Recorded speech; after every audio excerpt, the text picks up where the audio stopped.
Welcome to this Friday's Humanities Forum. My name is Raymond Hain. I'm the director of the forum and a member of the Providence College Philosophy Department. I'd like to extend a special welcome today to those of you who are visiting for the weekend's events. I'm delighted that you all could join us this afternoon. We have a very special event this Friday for the Humanities Forum. We are hosting the PC Debate Society and a Cambridge-style debate on Majority Rule. This is hosted by two of our faculty members here from PC, as well as three members of the Debate Society. I'm going to say a little bit about them for a minute or so, and then I'll hand the mic over to them, and we'll be off for the afternoon. Our first guest here to my right, Professor Colin King. Professor Colin King is an associate professor in the philosophy department here.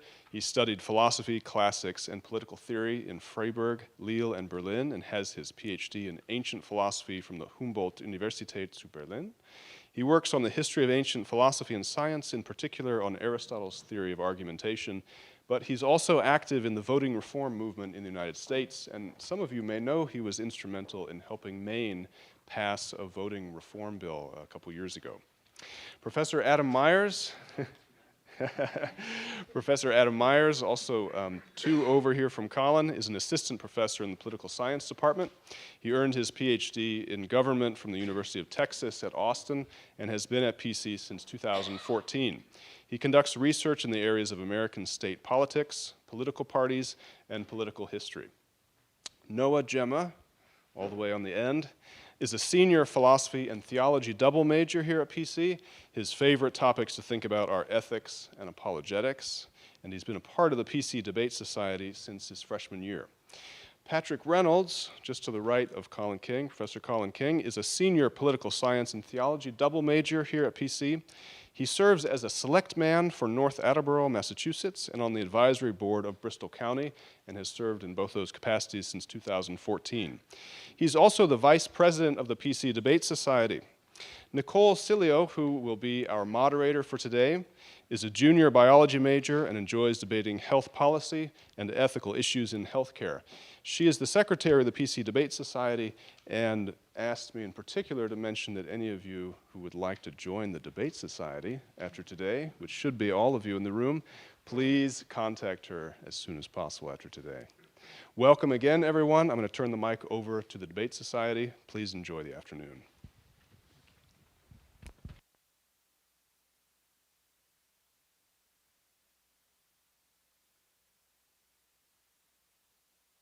Hello, hello. Can you hear me? Is that working? Okay. Actually, Nicole is in charge, but I'm just going to explain how this works and what she'll do as soon as this gets going. This is a Cambridge Union style debate, and that usually works in the following way. You have two sides, and the sides debate a position in alternation, and after a number of rounds. In this case, we'll just have 2 rounds consisting of 2 10-minute speeches each, right? So I'm going to make a proposal. Then Dr. Myers is going to come up and criticize my proposal and make a counter proposal. Then someone from my side, namely Patrick Reynolds, is going to continue my proposal. And then Noah Gemma, as the last speaker, is going to continue on the counter side. Sometimes people say government and opposition. It goes back to the British parliamentary style of debate. After those 2 rounds, the floor opens to the audience, which can actually participate in the debate by taking sides. You can also ask questions, but you can actually become part of the debate yourself by arguing one of the propositions, pro or contra. So we encourage you to engage in this debate. It should be fun. I'm really happy to be involved with the Providence College Debate team because they're just great debaters and they're great students, and I'm really happy to have any opportunity to show them to the public. So I'm going to start.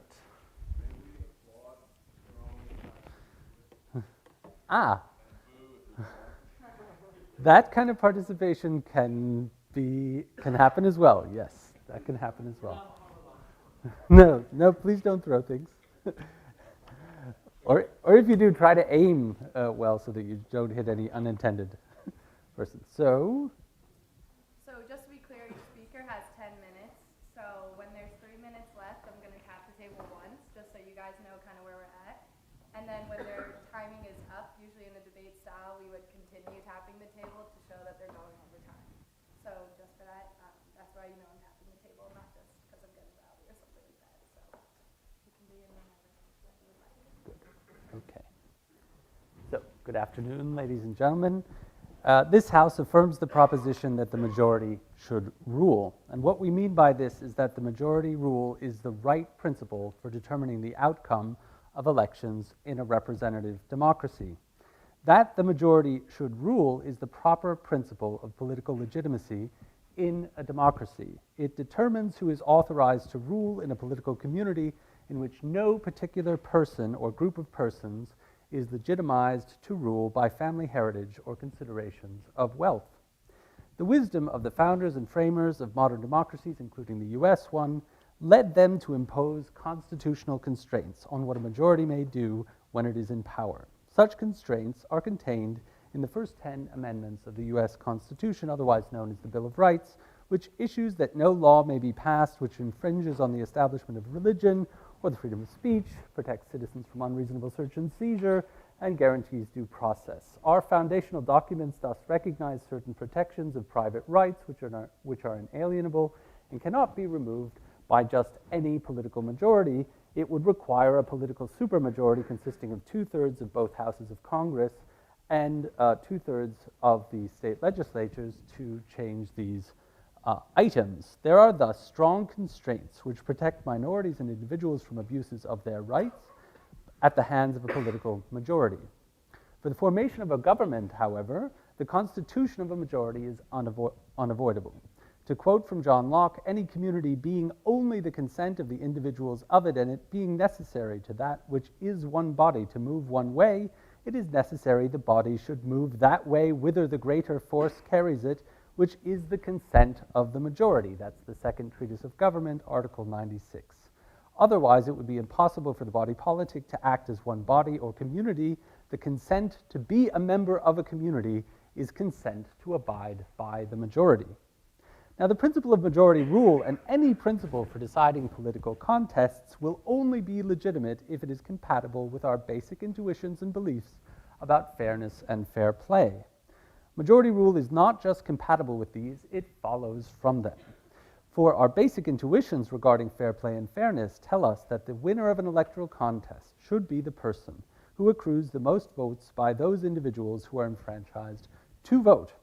In a contest with only 2 candidates, this is simple to determine so long as there is no tie. In contests with more than 2 candidates, a system should be used which would ensure that a majority winner can be found. There are such systems of voting, for example, forms of ranked choice voting, but our purpose today will be to criticize one particular institution which can and often does violate the principle of majority rule and our basic intuitions of fairness.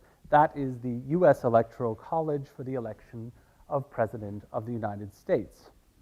Now, the Electoral College was designed to provide a mechanism by which electors, chosen in fact by the legislatures of the several states, would elect a president and vice president of the United States. The framers and founders thus accepted majority rule for the election of president, but not that of the average citizen. Only the majority of a specially elected body of electors was to decide. And of course, those electors, in turn, were to be determined by majority or plurality, plurality being the greatest number of votes minus 50%. Each state has as many votes as they do representatives to the Congress, that is, 2 senators plus however many representatives they have to the House. The member of representatives to the House is tied to the population of each state, which is determined every 10 years by a census. But this system, which was designed to weight representation by population, does not do what it was designed to do, and moreover, can and does violate the principle of majority rule. It fails to track population accurately because the population of each state fluctuates widely in the course of 10 years. This has the consequence that the census of 2010, for example, is still determining the distribution of representation in 2020 and even 2024 if the census results are not tabulated in time. And this is a clear inequity of the current system. But even more egregious is the fact that the national popular vote does not determine the winner of this particular contest. This is due to an efficiency gap between the number of votes it takes to win all the electoral college votes of a single state and the number of votes required to gain a majority of the electoral college votes all told. It can, and today indeed often does happen, that a candidate will win the majority of the popular vote, only to be denied the presidency if the surplus of votes in those states won by the candidate exceeds the number of votes cast for the candidate who won the electoral college. This, in fact, can easily happen because less populous states are overrepresented in the current system by virtue of the fact that they all have 2 senators regardless of their population. Thus, for example, the senators from California represent approximately 36 million US citizens, whereas those from Wyoming represent 580,000 citizens. You would have to multiply the population of Wyoming 60 times to get the population of California. But California has 55 electoral college votes, whereas Wyoming only has 3, a differential of 1 to 17. So under the current system, a vote for the president in California counts much less than it does in Wyoming, which violates basic standards of fair play and majority rule. For all these reasons, we are very proud to propose that the Electoral College be abolished and the majority rule in US elections be introduced. Thank you very much.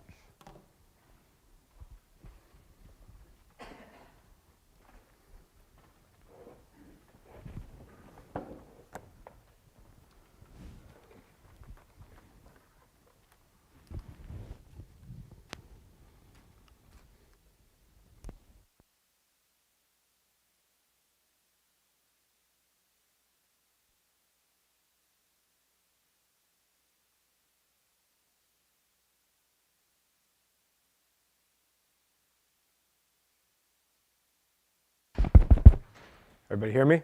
Okay. So at the outset, let me say that I have no formal experience in Cambridge-style debating, so my style is probably going to be somewhat different from the styles of the other folks that are participating in this. Just letting everybody know in advance. Okay, so should majority rule? Well, I submit that before we decide that question, we need to think about how a system of majority rule is supposed to work, right?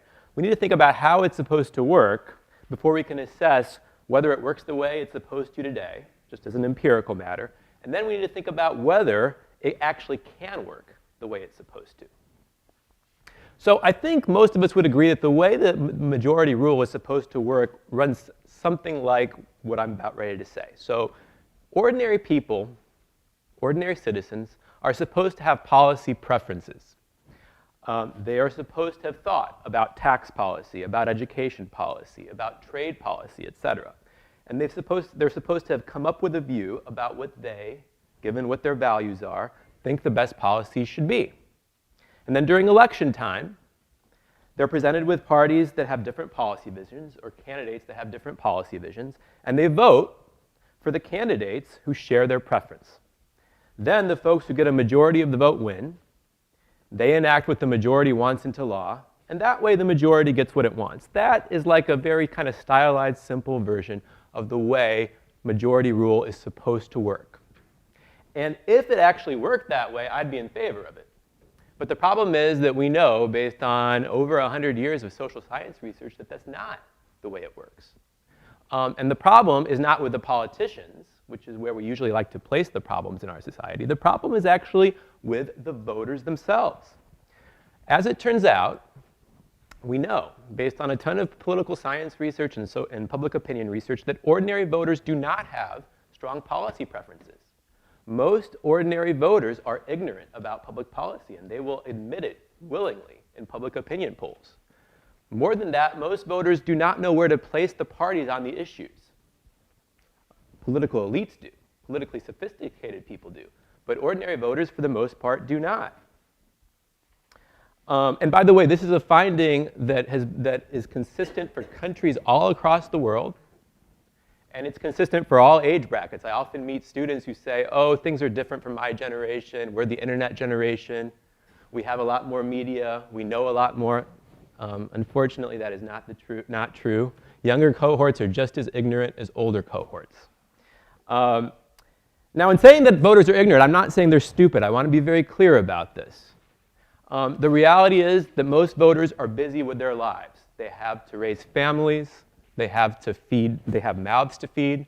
They have limited spare time. They have to decide whether it makes sense to spend their limited spare time learning about public policy. And I think it's perfectly reasonable for most voters to conclude that it's not, given the fact that they are one of 320 million American citizens, right?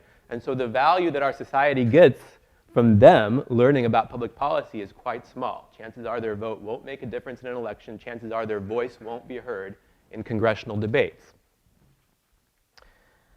And yet, 60% of Americans choose to vote.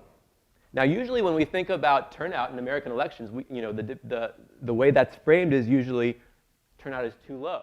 What about the 40% that don't vote? We need to figure out ways to make them vote, right? But that can be flipped on its head.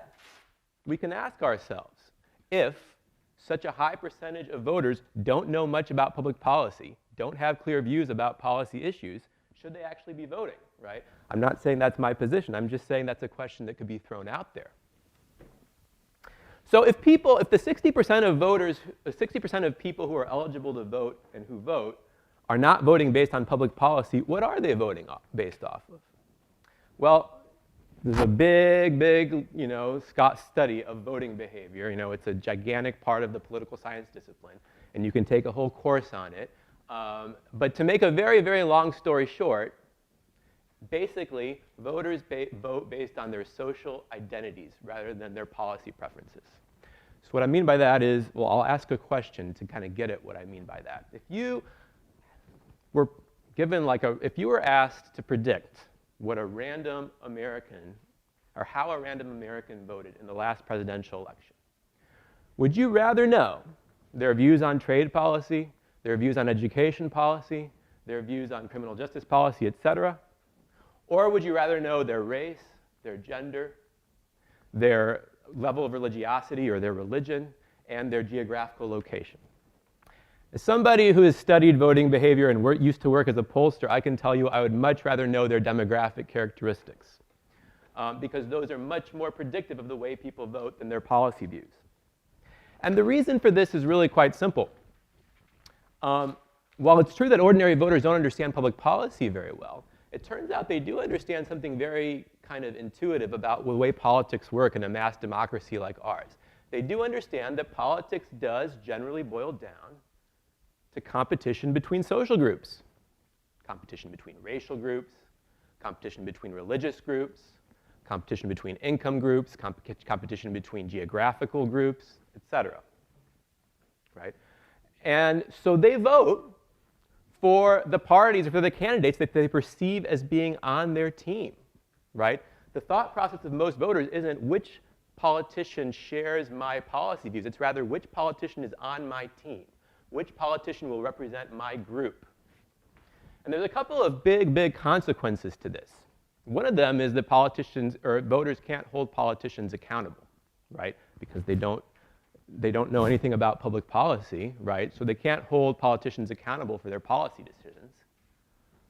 Another one is the politicians, because politicians intuitively grasp, right? Whether or not they're able to say with the same level of, sophistication that I'm doing right now that voters vote based on their social identities or not based on their public policy, whether or not they're able to say that, they're able to intuitively grasp the concept.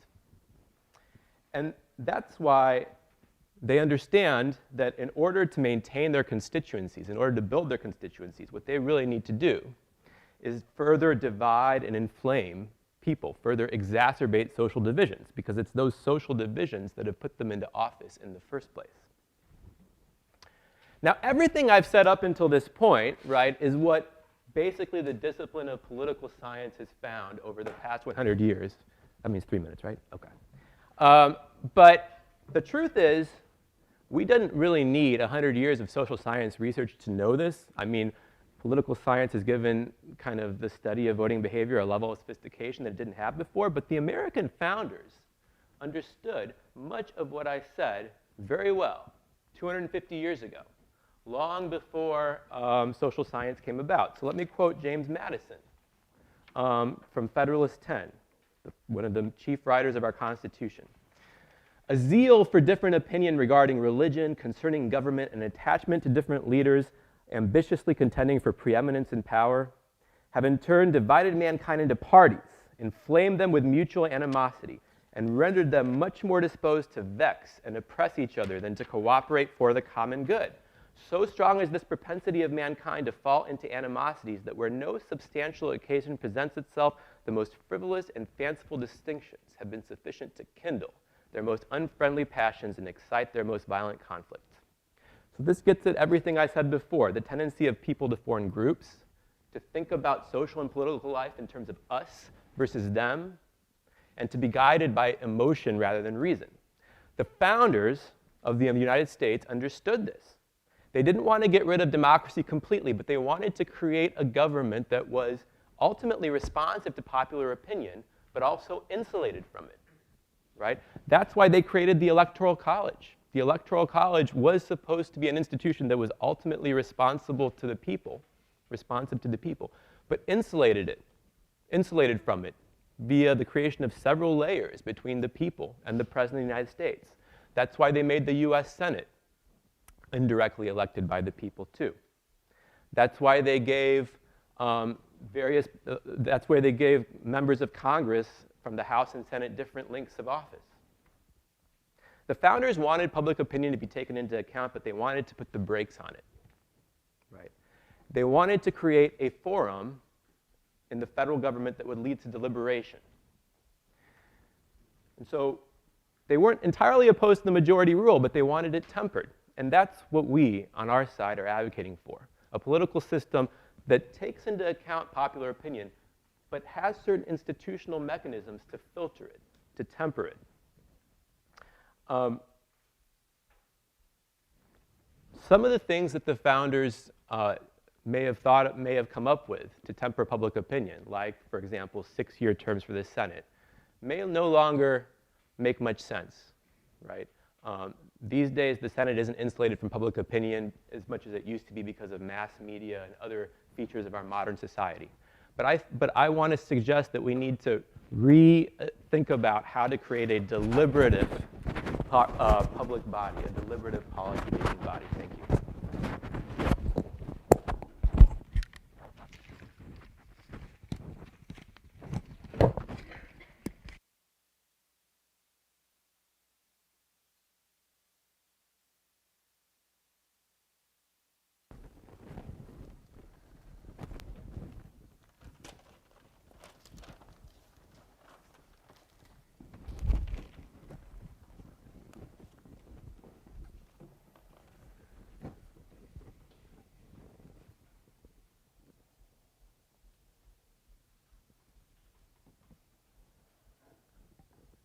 All right, thank you everyone for being here today. We've had an overview on whether or not you should have majority rule, and now we're going to try to bring it to a more concrete example by talking specifically about the Electoral College.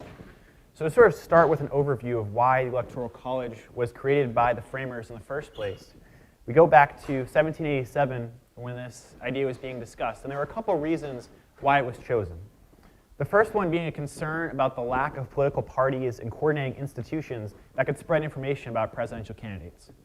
I think as you can see today, that's no longer a problem. Very soon after the Electoral College was started, which as Dr. Meyer said, was partially to lead to not having factions in our government, actually led to lots of factions and led to political parties which have continued till today. We have a news media that goes 24/7, social media. There's so many more opportunities for people across this wide nation to hear about the candidates. And there's no longer a need for a model like the Electoral College to give us that information.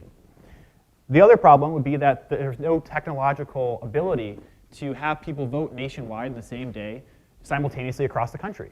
Today our country is much bigger, but our technology has advanced so that now you have the ability to do that. You can vote anywhere in the country for who you want to win American Idol. I think the technology probably exists to do the exact same thing for President of the United States. Another reason is that states had very different rules on who was allowed to vote. This is not so true today, as we've had Supreme Court decisions, constitutional amendments that have made a more universal standard for enfranchisement, although differences do exist today. And in fact, having a system like the Electoral College gives a perverse incentive to lower enfranchisement. If you had a national election, majority rule election, every state would have an incentive to increase enfranchisement as much as they could. And the final reason why this was created was slavery. At the time, the southern states didn't want to have majority rule because slaves were not allowed to vote. They would lose on a lot of voters. But by having a system like the Electoral College, where population is taken into account, with a 3/5 compromise, they would have 3/5 of their slave population counted, but they couldn't vote. So in reality, what happened was southern voters had more of a say than northern voters. And even after slavery ended, this perverse advantage didn't end, it actually increased. If you fast forward to the Jim Crow era in the South, now black voters were counting as the full 5/5, but yet they still couldn't vote, which just gave white Southerners even more power in this perverse system with perverse incentives for states. Since that time, the arc of history has been decidedly pro-majoritarian. During the progressive era in the early 20th century, primaries for political parties became open, where voters actually got to choose who their candidate was going to be. Senators were no longer elected by state legislatures, but elected by the people. The public began to have the ability to have ballot initiatives, recall elected officials. So why, with everything else changing to this majoritarian framework, is the United States, the government founded on the words, "we the people," the only Western democracy that indirectly elects a leader who is both head of state and head of government? On our side, we think it's about time that this process changed. We see many problems with the system of electoral college. I think Dr. King covered a lot of them, which is this difference between population and actually voting. How states, like the big example here is Wyoming and California, how there's such a big difference in population compared to electoral votes. If you're in a smaller state, your vote counts mathematically much more than it counts in a larger state. And in the practice of it today, if you live in a swing state, if you live in Iowa, New Hampshire, Florida, your vote counts much more, you get much more attention than it would if you lived in a solidly blue or a solidly red state. We think even beyond that, there's further problems, such as the ability to have a tie. It could be a scenario where there could be a tie in the electoral college, whereas that is almost mathematically impossible when you have a national popular vote. And furthermore, if there is a tie, the president is then elected by Congress. Congress, which is the most disliked and distrusted institution in the United States of America. Congress, which polls lower than Nickelback, traffic jams, cockroaches, and root canals. That's the institution that we're going to have picking the most powerful person on the face of the planet. So we think instead the decision should be turned over to the people. And so to get into that argument, I want to turn to some of the things that the opposite side has said and Dr. Myers has very eloquently said. So the beginning is, how should a system of majority rule? I think we sort of agree with his framework that ordinary citizens should be able to make policy decisions, and then elected officials should be able to put that into action. But he claims that this does not work in our current system. So I think I would agree, in the electoral college system it doesn't work, and that it would work if we had a majoritarian national election. So to begin with that argument, we'll look first to Federalist Papers 10 by James Madison. The supporter of the electoral college, and his argument was actually in favor of the electoral college.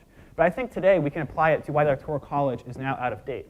So Madison argues that the bigger your republic is, the better they're going to be at making decisions. That's why he advocates for a large electoral college, because you're more likely to have better decisions, more people involved. But of course, as I described earlier, there were certain things, technological challenges, differences in states, that made it impossible for Madison to get behind a national election. But now that those constraints are outdated and no longer apply, we can use Madison's own logic to say that the bigger the republic, the bigger the voting pool, the better decisions we're going to make. And that's why having a national election is better than leaving the decision in the hands of a few in the electoral college, who, as we mentioned before, aren't even properly allocated by population. So I think underneath this, Dr. Myers makes some statements about individuals' abilities to have policy preferences. And I think what's important is that elections aren't about policy preferences. Elections are about values. If it was all about policy preferences, we could just have computer models and polls and algorithms to figure out what the government should do, how to figure out which program is more efficient if A is more efficient than B, or vice versa. But the reason we have elections is because elections are about values. It's about the unresolvable differences in values that we have as a community. There are just some issues where we have differences of opinion on value, on what is the right outcome, and they can never be resolved. And that's why the majority must make a decision. We have what philosopher Thomas Nagel calls fragmentation of values, and only the people can adequately decide which value is the majority value.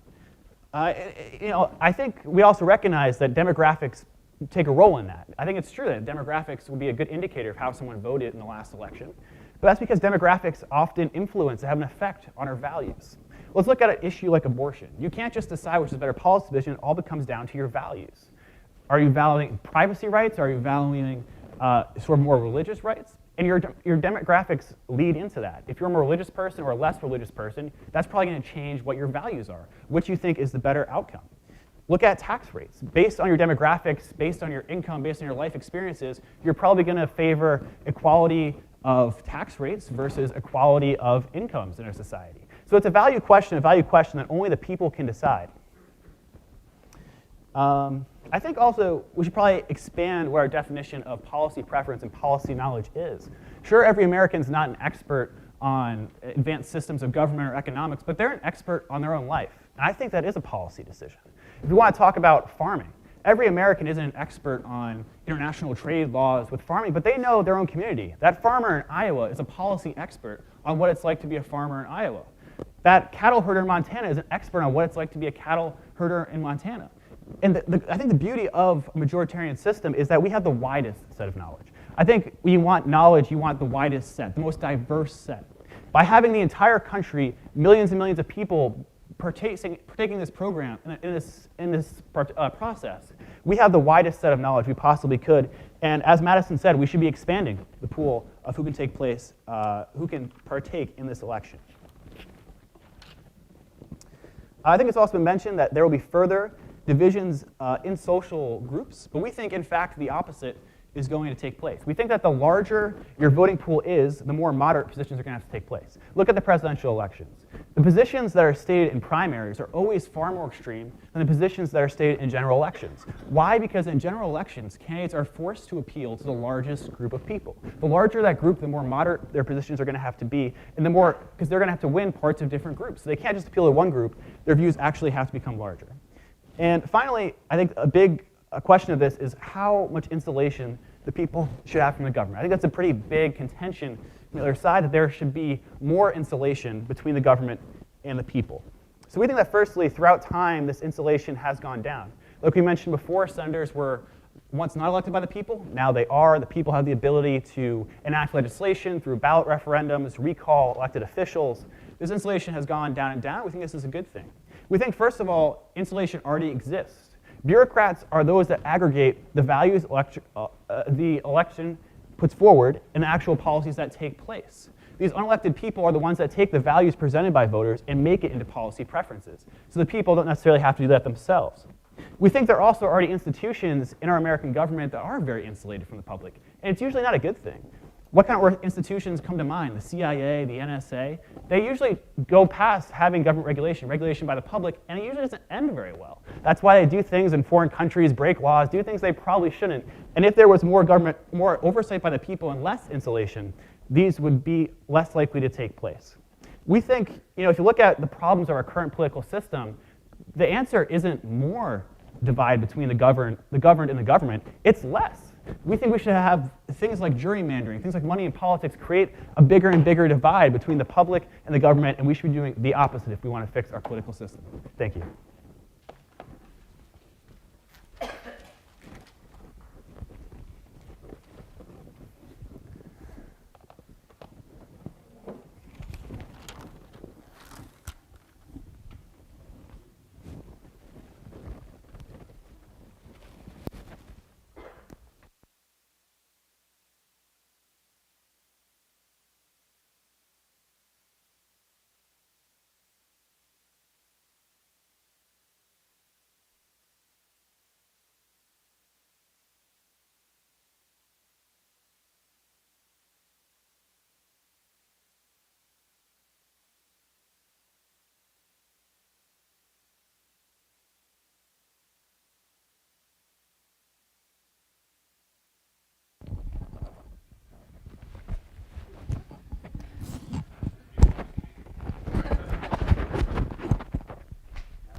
So the first half of Patrick's speech relies on one principle, and by attacking that one principle, I think I can refute about half his speech. So that principle is this: if the reason for creating something no longer exists, then that thing should not exist. I I think that's an obvious fallacy. He uses it for the first half of his speech. By analogy, by applying that principle, you would say something like universities should not exist. Universities were created to specialize in theology.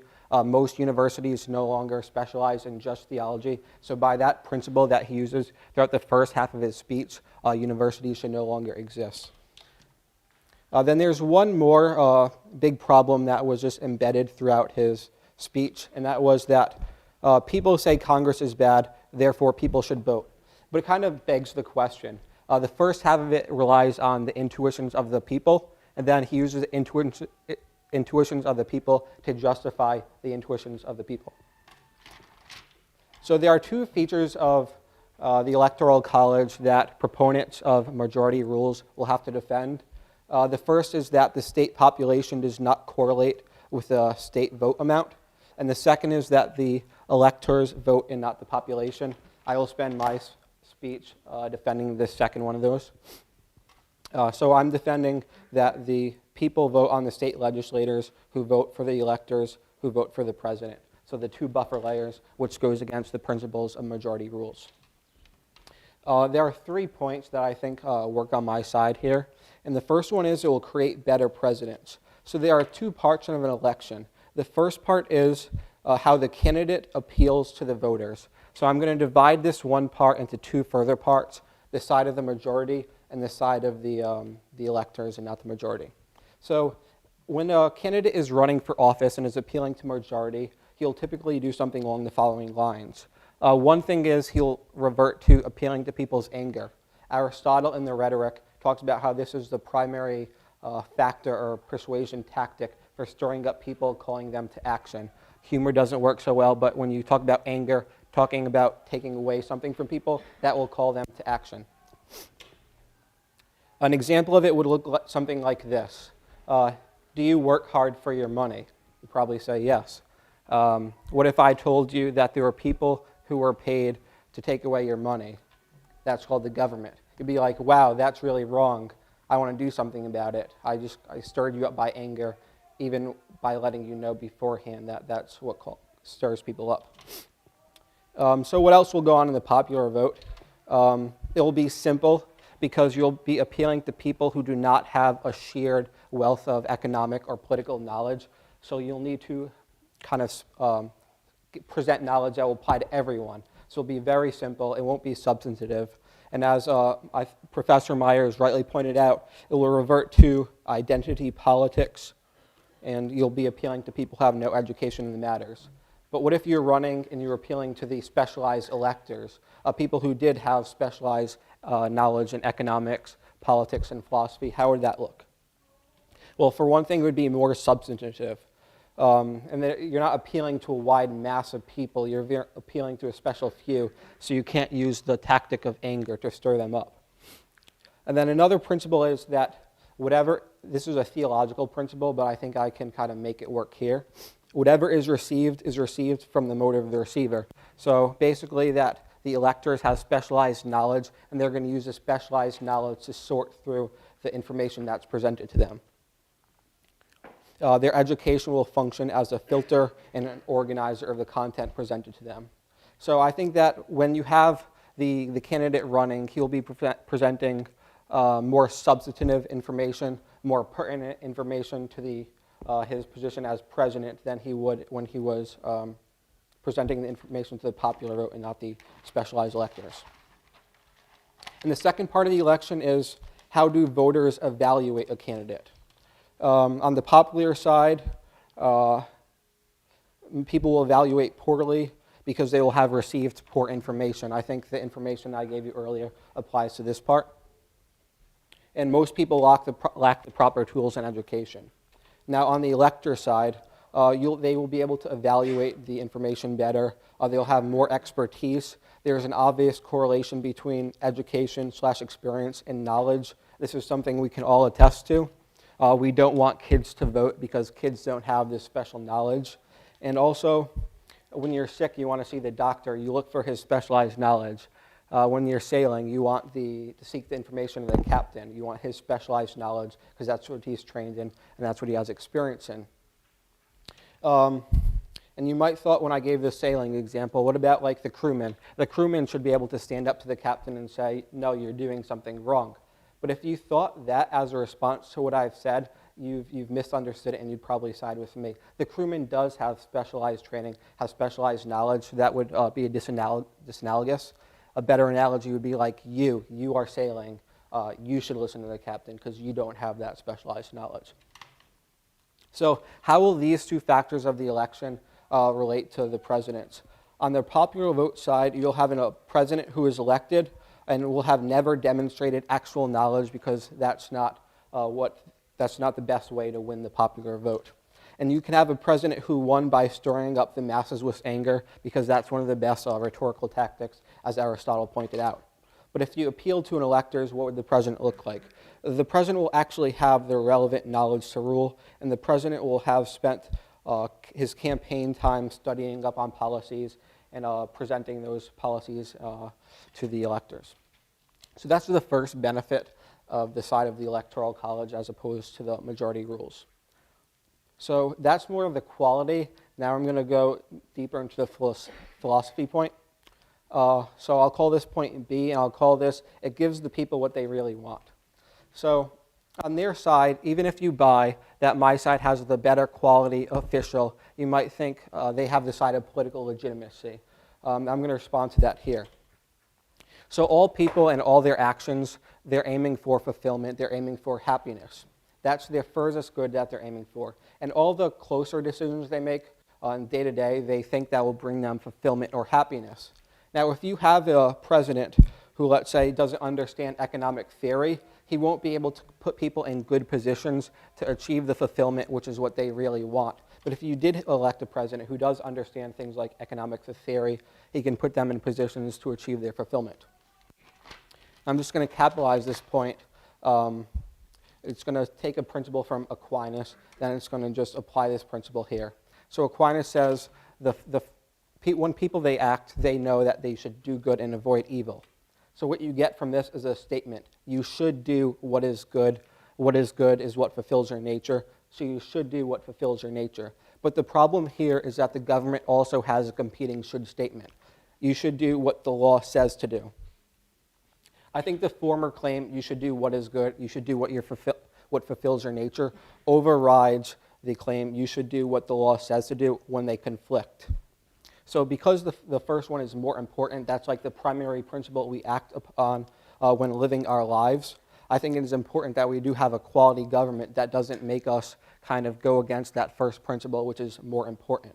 A government that puts us in a position where we can do what is good without contradicting the laws of the government. And I think that's where you get the justification for the Electoral College, because on our side we have higher quality presidents that make higher quality rules and put these people in these good positions. Now I'm just going to touch upon one more point. On our side, we don't have the problem of the majority oppressing the minority. They tried to kind of squirrel their way out of this earlier in the round when they said that there are constitutional constraints and things like that. But there are a lot of ways to oppress people while following the rules of the Constitution.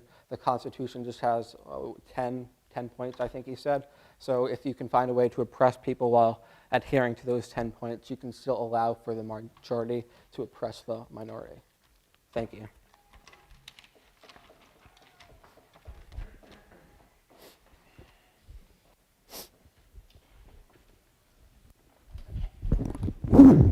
Hello. Okay, we just want to thank the speakers for their eloquent remarks on both sides. I think we should give them a round of applause. They did a really good job. So now we're going to kind of open up the floor for you guys to ask some questions. Maybe if you want to raise a point that maybe you were thinking when they were speaking, we'd love to have some participation, especially from students. If you're on the debate team, I know you have some ideas in there. So does anyone want to ask the first question or raise the first point? Sure. Yeah, go ahead, stand up. Say it, maybe say it. This is a question for Pat. You stated at one point that the statements by people running for, say, president, for example, in the primaries are much more radical or extreme than they would be in the generals. So how do you ensure that when someone makes a radical statement in the primary and gets a lot of votes in that sector, and then tries to generalize their statement to reach a broader audience, how do you make sure that they're not just going to go back on the broader statements and go back to their more radical statements? And in terms of what I'm saying is like they could say they want this and then just go back on it once they're elected. Yeah, so I think, I mean, certainly the idea that politicians will lie to us and do something different than they say is going to happen always in any society, any system. I think specifically what makes a majoritarian system different is that they're accountable. If they've been elected in that system, they've been elected by the majority, they're now accountable to the majority. So that means the majority is going to elect people to Congress that are going to go and try to stop what they're doing. That means they're not going to win next time around. If they have a system like the Electoral College or some other system where you have that divide between the governed and the government, there's no accountability. That elected official can completely renege on everything they say, and it's not going to matter. As much as if you have a majority system where they're absolutely going to be held accountable, because there's more people, they're accountable to more people basically, because everyone has a piece of the process. They're all involved in some way. Does anything?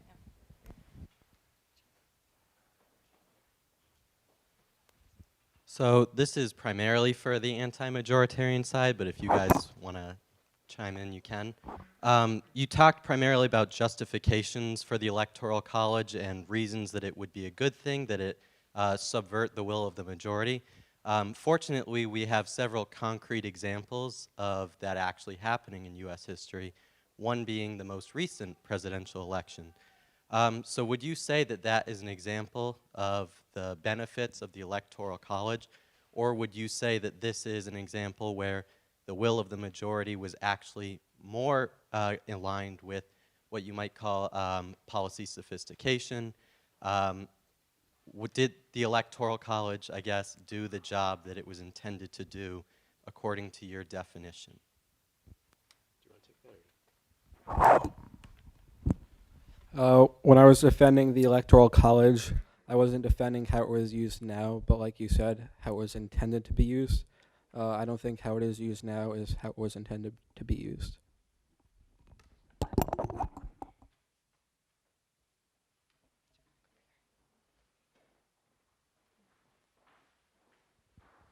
This is to all of the speakers. This is to all of the speakers. Whether the majority rules presupposes we have an answer to the question, a majority of what? And in contemporary America, secessionist rhetoric abounds. The most recent one, perhaps the most spectacular one, is the slogan, "Not my president." This goes beyond the claim of some opponents of Obama that he was not the president on ridiculous grounds, but that doesn't matter. Large numbers of individuals have claimed the right, how seriously I would not care to say, to veto the election. Not because Clinton got the majority of the popular vote, but because they just jolly well don't like the winner for some reasonable grounds. Once this kind of issue is raised, we're rather beyond quibbling about the Electoral College.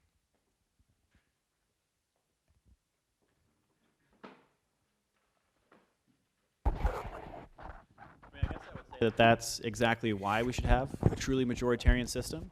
Because if you have a majoritarian system, then the majority, or at least a plurality of people, did actually go into a voting booth and vote for that person. So the majority of people are still going to respect that person. And I think, as something Dr. King said earlier when quoting the second treatise, is that the opinion of the majority is the body moving as one. And so obviously everyone's not always going to agree with that and not always going to move. They're going to be kind of forced to move as the body moves. But at least you have some mechanism of the whole body moving, and presumably the vast majority of people moving with it, whether or not they really want to. Whereas if you have that division with an electoral college system, that's not as much the case. People have less invested in it. They don't say, oh, I went to the polls and I voted, my vote really counted. I wasn't the majority, my vote really mattered. Now they're saying this group in Washington or this group elected by state legislators or however it's done has made a decision for me. I'm not invested in that decision. I wasn't truly consulted, so I don't really have to respect it. I think you have more of you're forced more to respect it when you've taken part in that decision.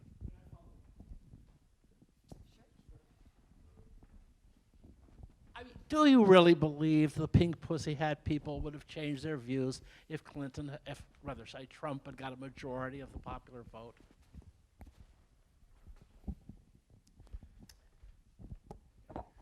I think there's always going to be divisions, certainly. I think that's, again, about why I think the majoritarian system is better, is it soothes over some of those divisions and that everyone is forced to appeal to everyone at the same time. Hillary Clinton, Donald Trump would have been forced to appeal to all the groups as opposed to just specific groups in specific states. They've been forced to make an argument to everyone and theoretically be more palatable to everyone. Not everyone's going to agree, certainly, but I think a higher amount of people would have agreed.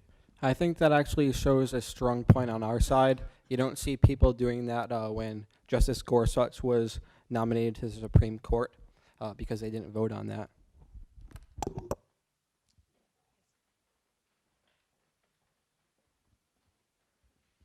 So I'm actually interested in this foundational question, and I think this was a really good question, because if you're saying that the Electoral College is a benefit because it will protect us from an ignorant demagogue, right? It did not, right? So I mean, truly, right? I mean, there's objectively, the person who won does not read or know anything about policy. And so, you know, the Electoral College now is just bonus votes. And so if it's bonus votes, I think that it might be useful thinking about where the bonus votes come from. And Patrick made this point, and I think it's important, the bonus points come from giving a bonus to the slaveholders. You know? I mean, that is a foundational problem. And then the Senate,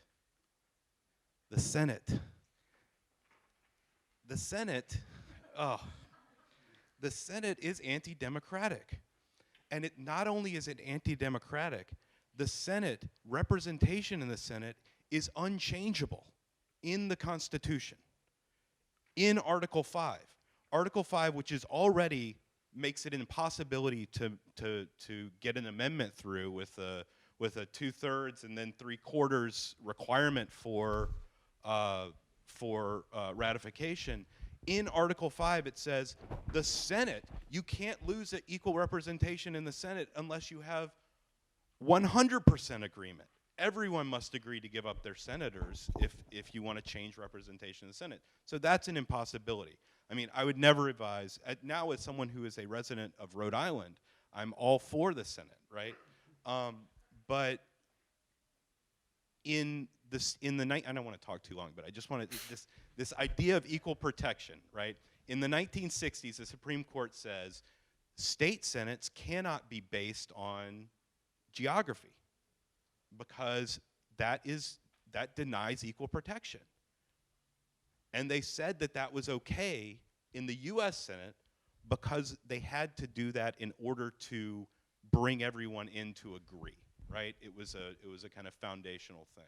So, I mean, I guess my question is, based on these conditions that no longer exist, we have senators from states where people don't, states do not operate in the way that states once operated. And we have an electoral college based on favors to slaveholders. And now we maintain the electoral college that doesn't operate as a check on demagogues. It just gives bonus points to states with fewer people. So my question is, how do we defend those things? Sorry, that was too long. Okay, so you threw out a lot there. So let me see if I can take it piece by piece, and Noah, if you have anything you'd like to say, you can speak after me. So first of all, we need to clarify something that perhaps wasn't made clear. We're defending the Electoral College the way it was originally envisioned, right? We're not defending the way it works today. Today, essentially, the Electoral College amounts to 51 presidential elections, right? And each of those presidential elections results in a certain number of electoral votes, and whoever gets the most electoral votes wins. That's not the way the Electoral College was envisioned by the founders, right? The Electoral College, under the vision of the founders, each state was awarded electoral votes in accordance to its number of representatives and senators. And state legislatures got to choose how those electoral votes would be awarded, and the founders assumed that the state legislatures would choose the members of the Electoral College itself, right? So there was supposed to be two barriers in between the people and the president, right? The people were to elect the state legislatures, who would then elect the Electoral College, who would then elect the president. The reason the founders wanted to create those barriers was precisely because they wanted to prevent a demagogue from being elected president. The purpose of the Electoral College is to prevent demagogues from being president, to prevent people who are patently unfit to hold the office, who just kind of whip ordinary people up into frenzy, right? By kind of, you know, tweeting and just sort of activating their emotions, right? That was the original purpose of the Electoral College, and so we're not defending the way it works today. You're right. Today it works essentially, basically what it is it's an affirmative action program for small states, right? And we're not in favor of that. Now I'm forgetting the rest of what you asked. Oh, right. So again, the Senate also doesn't work the way it was originally designed to work. The Senate originally was supposed to be indirectly elected by the people. The people would elect the state legislatures. The state legislatures would select the senators. That was also a mechanism that the founders thought up to create a certain amount of insulation between the people in the federal government, or the elected officials in the federal government, and ordinary people, right? The founders, their vision for the federal government was one in which one chamber of the Congress, the House of Representatives, there'd be a direct relationship between the people and the folks that were serving in the House of Representatives, right? The Senate would be indirectly elected, would serve longer terms, and so it would be a more deliberative body. And the president would be further removed from the people, right? Because these two layers would exist between the president and the people. Obviously today, much of this is reversed, right? Today, actually, the president has become kind of a publicitary institution. It's become an institution with a direct relation to the people, you know? These days, we kind of think of the president as being the people's primary spokesperson in government. But what we're arguing for is sort of a reacquaintance with the original founding vision, right? Which was really an effort to create a more deliberative governing body in the national government. One thing on that? Just one thing to your comment. There was one thing that that Madison in particular just got wrong, which is they thought that there were going to be like 5 candidates for president, and that they would constantly be dealing with this kind of unmanageable number of contenders. Well, because of our two-party system, which is basically an aberration, there's no Western democracy which only has 2 parties. It's a result of our voting system, of course, the first past the post voting system, and the entrenchment of the 2 parties that we have. You cannot generate more possibilities, and so I think that actually increases the danger of a demagogue and adds to the difficult situation that you have currently. If we had a ranked choice voting system, or, I mean, not even changing to a parliamentary system where the parliament elects the government, just a ranked choice voting system where you could rank your choices, I think that already would create big disincentives for the kind of socially divisive campaigning that Adam very accurately described.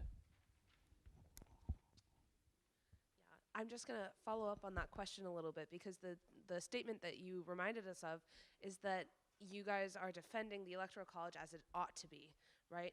And the question is, if the Electoral College ought to be one way, it was designed to be one way and it's not, and the Senate was supposed to be one way and it's not, and we have seen historically that governmental systems are supposed to be one way and they're not, can we actually defend something as it ought to be as a legitimate option? Because we hardly ever get to what it ought to be.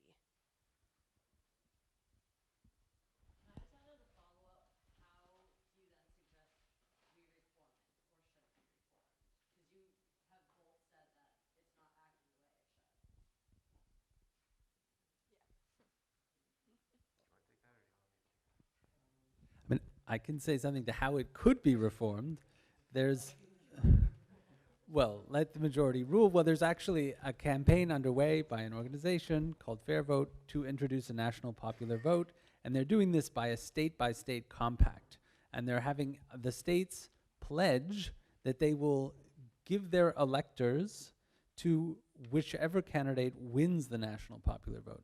Currently, this compact, I think, is at around 23 states or so. They're just shy of half the states that they need, but they actually, what they really need is a majority of electoral college votes. So if they get enough states to sign on to this, to actually get the majority of electoral college votes, that will, in practice, if not in principle, create a national popular vote for president. And that could work, and it's a nice workaround because it's not a change of the Constitution, which, as we know, is very difficult. Okay, so in regards to your very, astute question about whether or not whether we're defending an institution the way it ought to work versus the way it actually does work. Well, first of all, to some extent, you're right. But remember, the premise that we're actually debating in this debate is not the Electoral College. The Electoral College is an example of a structure that relates to the general principle that we're debating. The general principle that we're debating is, should majority rule? And what I started off arguing was that majority rule does not work the way it ought to work, right? Majority rule starts off with the notion that people have policy preferences. And I'm telling you guys, based on 100 years of social science research, they don't. So that's the first point. The second point I would make, I wanted to actually say something in response to Phil's comment. Okay. So you were talking about how, a whole percentage of the population, a large percentage of the population doesn't accept the legitimacy of the current president, and you were saying that would be true whether Trump won the popular vote or not. But again, let me remind you of the central point that I originally made, right, which I think very, very accurately reflects on the 2016 election. I said people vote based on their social identities and their partisan loyalties, not based on public policy. 2016 campaign was remarkably devoid of policy debates. It was all about what Noah correctly called identity politics, right? Trump, our current president, he essentially, moved up to the top of the Republican field by trying to divide people, by engaging in this very divisive demagogic rhetoric, right? And that worked in galvanizing certain people to become part of his base, and it also worked in repulsing and alienating other people who felt attacked by him. So the way in which the 2016 campaign worked, I think, basically comports with what I'm saying, right? That majority rule in a mass democracy leads to social division. It leads to this construction of us versus them, which is fundamentally unhealthy. In regards to your question, which is a great question, what we're advocating for is that we need to return to the founding principles that this country was based upon, right? A government which is responsive to public opinion, but which is also insulated from public opinion, so that we can have a deliberative decision-making forum, right? So some things that might involve would be a return to the indirect election of senators, a return to the Electoral College the way it was supposed to work, and maybe a variety of other new things that we can think of to insulate government from public pressure. I have a second. Are you It depends on the question. Oh, okay. Oh, no. Hold on. I have a second question.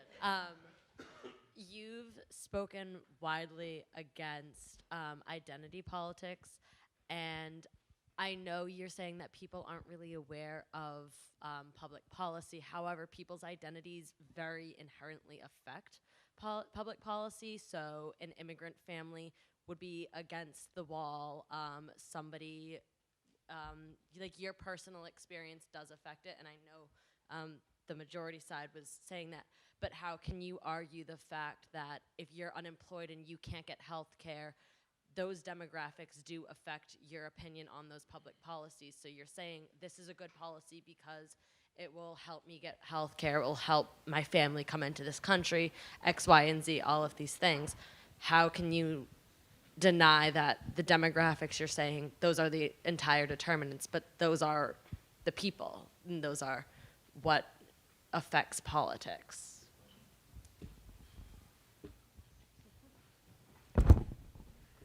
I think there are a few ways to respond.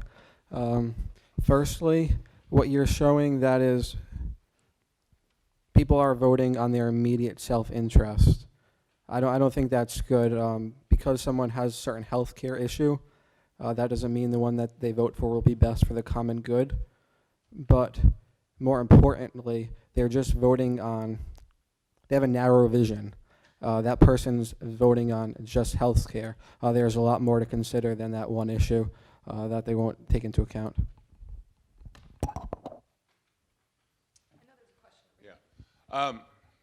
Dude, I don't really need this. So originally, I was going to ask it as two questions, and I thought it was one question, and now I forgot the. Use it? All right, I got it. So yeah, I'm glad. So my general question was going to be the question that's put on the flyer is should majorities rule. The question that was mostly debated is should we have an electoral college, which seems to me like a radically different question, maybe tangentially related. One, if you equate those, then by majority rule, you don't mean rule, you mean should majorities elect, and you don't mean elect, you mean should they elect a specific person, namely the President for the United States, which is one relatively small, we focus on it a lot, but it's a relatively small part of the government. So you reiterated that the actual question is whether or not majority should rule, and so then my unified question, my sub-question was going to be about what the majoritarian side actually means by majority. Because from the majoritarian side, the vast majority of what I heard was majorities should rule because, well, look, in the electoral college, majorities don't rule, and that's bad, right? Which is assuming that majority rule is good. But there's been really no address of why majority rule should be good. One, by majority, when we use majority in common language, what we mean by that is a vast majority, right? That's just what, like a normal person, they said, hey, a bunch of friends are going out, a majority of them want to go to this place. We don't mean 50.001% of the people want to go to this place, right? Nobody would really consider that to be a majority, but in fact, in the last several presidential elections, it almost comes down to that. So by majority, you mean just over 50%, which if anything's a tyranny of a majority, that seems pretty egregiously so. So when you talk, I forgot the student's name, pro-majoritarian student, Patrick. So you, as far as I could tell, the one time when it was directly addressed is you appealed to this principle that the larger an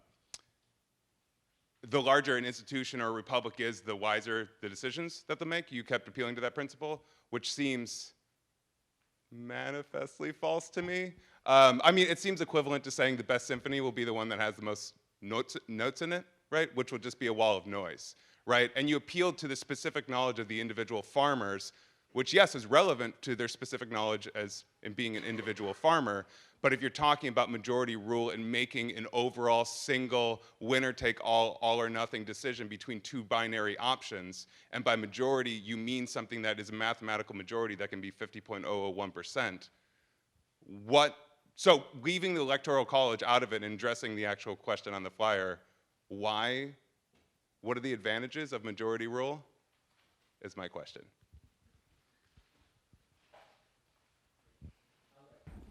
I'll let Patrick answer for himself in just a moment, but just to the point of how we set this up, it's obviously useful for illustrating a principle to take an example. So we took an example, and by majority, of course, in an election, in a modern election, you can only mean 50% plus X. Any other qualification of majority would be a supermajority. There are such qualifications, for example, for certain procedures in the Senate, right? Now we have the filibuster, right, which is trying to explode the supermajority, but a majority obviously does mean 50% plus X. Now that's not a trivial thesis at all. As a matter of fact, it's a hallmark of modern democracy to introduce majoritarian principles. For example, in early modern Enlightenment France, people were very worried that majority decisions rendered by juries would not be reliable. So a mathematician named Condorcet came up with a theorem to say exactly what you're denying, and it's actually mathematically true, and it cannot be disproven, that if you assume that a decider has a 50% plus X percent of being right about a certain binary decision, like say guilty or not guilty, and you increase the size of the jury constituted of such deciders, then the likelihood of this jury rendering a correct decision is directly proportional to the increase in the number of jury members. So this has nothing to do with the compositional fallacy of, say, the best symphony is the one with most notes. That's obviously absurd. It's also disanalogous.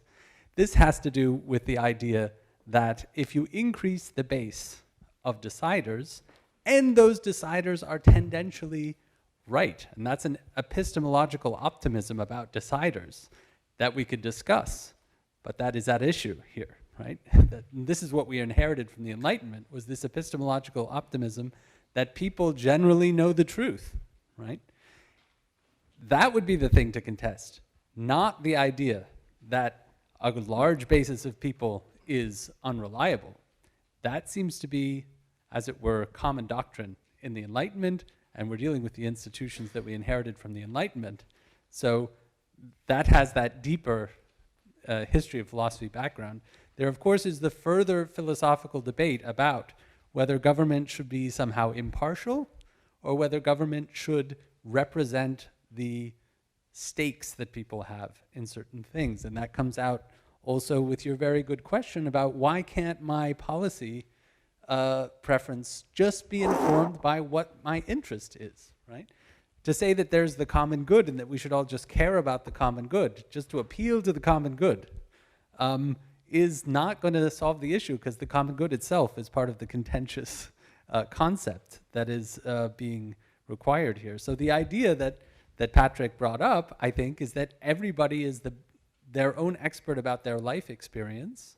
That is, they are the best knowers about the things that affect them directly. And given that policies affect them directly, then we really do have a community of good knowers, and increasing that group, the number in that community, directly increases the reliability of the decisions thus made. Yeah, I would just say on that too, I think that in a way, both sides accept majorities as a way to make decisions. The question is which majority you want to use. I think on their side, it's a majority, but it's majority of the minority. It's a majority of a very select elite group of people, whereas we want the majority to be as big as possible, to include everyone who's enfranchised, to include all those who are stakeholders in the community, those that will be impacted by its decisions. Although as a tool, both are using majority to make a decision, because ultimately, somehow mathematically, you have to come to a decision. I think, as we mentioned, it's sort of as a counterpoint to their idea that you can have this small group of people that will just have such knowledge, they'll be able to make the best decision. I don't think that having a small elite group of people is necessarily going to lead to more knowledge. Like we said, I think we have a wider breadth of knowledge, a more diverse group of knowledge by including the most amount of people possible. And I think, too, a big point is that elections are all about values and deciding what the values of community are, because there's a big unresolvable difference. Like we were talking about the group of people who would support Clinton versus Trump, and to a certain extent, those social groups have differences of values which really can't be resolved. And so I think having the majority rule is the best way to aggregate those differences and pick what are the values that our politicians and our bureaucrats, who are insulated somewhat, are then going to translate into policy decisions. I just want to raise a quick question about it, because I don't know if everyone up here is for the majoritarian, like wanted to rule by majority. Why did I say that? So clearly the majority guys are going for democracy. I can get a sense from that, and I think that leads, why Trump really, well, Aristotle, I think, points out that democracies naturally lead to a demagogue appearing at some point, because the democracy is the best of the worst forms of government. Like, people remember that, oh, it's the best form of government of all the ones we have. Churchill said that. He didn't mean that. He meant it was the best of the worst forms, because democracy is the rule of the many for their own self-interest, right? Okay, so it's better than oligarchies and tyrannies, okay, but you're going to get a tyranny from a democracy anyway with the demagogue. But here's the trick, right? So I think the question is, on the other side, though, Noah Eloquent pointed out that it's good to have buffers and people ruling for the good, right? So people that are ruling, and you could say the few who are ruling for the good, whether that might be expert knowledge or the common good or whatever you want to talk about it. So not the values of the many, which could be problematic, but the good, you know? Aristotle doesn't call that a democracy, he calls that an aristocracy. And the other part is, and he doesn't have, this is a really interesting thing about the Book of Politics, is he doesn't have a name for the rule of the many for the good. It's he just calls it what politics is. But he doesn't give a name for it. We call it a republic or a representational democracy or some constitutional government if you read the Lambert, the Loeb edition. But it's actually not in there in the Greek. It's not. He doesn't have a name for it because it might not exist. But that's also the general name of a citizen. He calls it the general form of government, but it doesn't use the specific name of a regime.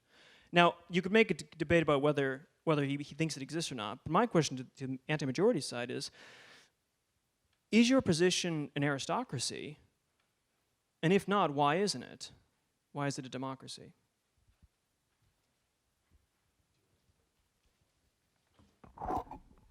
Can you define aristocracy one more time? Aristocracy? I'll just use Aristotle's. Aristocracy is ruled by the few for the good of the society. That sounds. I think that has a lot of negative connotations, the word aristocracy, but I'm fine with that definition. So aristocracy and the good is for the virtue, right? Aristocrat is someone who rules for virtue, for the good. And I'm not saying that aristocracy is bad. I think it's actually okay. I'm fine with that definition. Just one thing on that. Aristotle, of course, is recommending a mixed constitution, right? So he doesn't just want pure aristocracy. He wants a constitution which combines the best elements of all the good ones. And that's what he calls the so-called polity. And that actually gave rise to a long modern tradition of mixed constitutions where the idea was to mix the ingredients, right? Get some aristocratic stuff in there, get some moneyed people in there, those are the oligarchs, and get some Democrats in there, that's the people. So he comes down not so clearly on the aristocratic side, I think.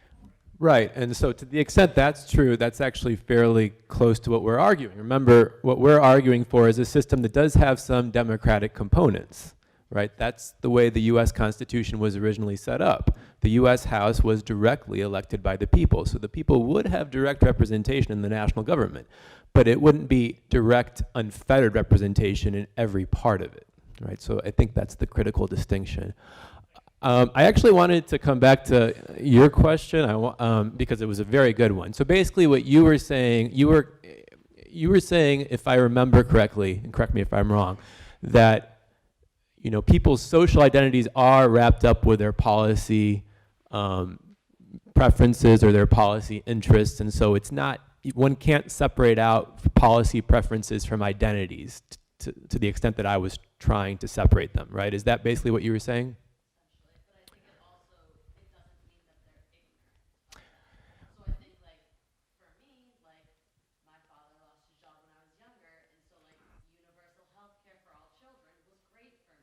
Right. Right. So here's what I would say in response to that. First of all, so you originally brought up the issue of immigration, right? People who are immigrants or who are children of immigrants have a greater awareness of the immigration issue, and in that way, their personal identity informs their views on the issue, right? And I would agree. And immigration is actually a unique issue because immigration really does implicate one's social identity, one's social status in a very direct way. And that's one of the reasons why, if you look across American history, immigration is one of the few issues that has mobilized people into the political parties almost overnight, right? I mean, the most successful third-party movement in American history was a party that was known as the Know Nothing Party. They were a party that was opposed to immigration. They basically developed almost overnight in the early 1850s. Within a few years, they won a sixth of the seats in the US House of Representatives. We've never had a successful third party movement of that magnitude since. So immigration is special because it is so wrapped up with identity. But on a lot of other issues, if you look carefully at the data, there really isn't a good link. There isn't a good connection between what you might think people's interests should be and what they say their policy views are. And in fact, what we see over and over again on issue after issue after issue is, to the extent people actually have policy preferences, they're forming them based on what the leaders of their political parties are advocating, right? And so the clearest example of this is like public policy toward Russia. It's really interesting. If you look at survey research on public policy towards Russia, what should our foreign policy toward Russia be? 4 years ago, Republicans were all in favor of an aggressive policy toward Russia, right? And Democrats were all in favor of accommodation toward Russia. Today, it's flipped. Why? Well, because the leader of the Republican Party has adopted a pro-Russia stance, and Republican voters have followed him. And in response to the leader of the Republican Party adopting a pro-Russia stance, leaders of the other party have adopted an anti-Russia stance, and Democratic voters have followed them, right? So on issue after issue after issue, we see this. Voters follow the leaders, right? Their policy preferences are shaped by their party identities, not the other way around. It's a very troubling fact for democracy. This is going to be our last question, our formal question, and then we encourage you guys to stay. There's some snacks in the back, and continue the informal questions for these guys up here. And I just want to thank everyone for their awesome questions and conversations. So, last question. Good. All right, well, I'll try to be quick. This is going off of something Patrick said, but I'll open it up to anyone that wants to respond, especially since it's the last question. So one of the supposed advantages of the more majoritarian approach is that it's going to lead to moderation on the part of policy and policy advocacy from candidates. But why do we assume that moderation is a good thing? And let me give one dramatic example. So the Affordable Care Act attempted to strike a sort of moderate position between what we might think of as the extremes of a government-sponsored single-payer system on the one hand, and some sort of more open, industry-oriented market solution to our healthcare problems on the other hand. Instead, what we got is a Frankenstein's monster of privately provided health insurance regulated through various intricacies with lots more leeway for red states than what the extreme position on the left would have wanted, and lots more regulation and restriction on industry than what people on the right would have wanted. So why think moderation is a good thing, with that as our, I think, monstrous example of one of the things it results in?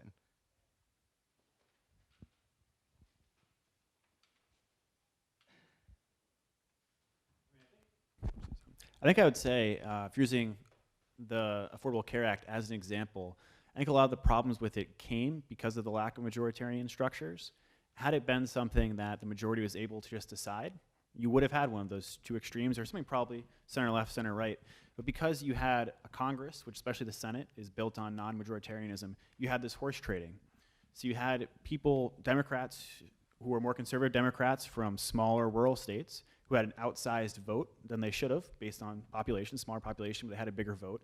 They made different deals about they would make the policy more conservative or get money for their state in exchange for things. And so I think because you had a system that wasn't truly majoritarian, you had this sort of horse trading Frankenstein sort of situation. And I think if the majority can decide, they'll come to a more cohesive single thing. And it's not going to leave everybody happy, but I think you are going to have a more cohesive thing, which then can be judged as good or bad, as opposed to this sort of murky, we like parts of it, we don't like parts of it, how are you going to decide situation.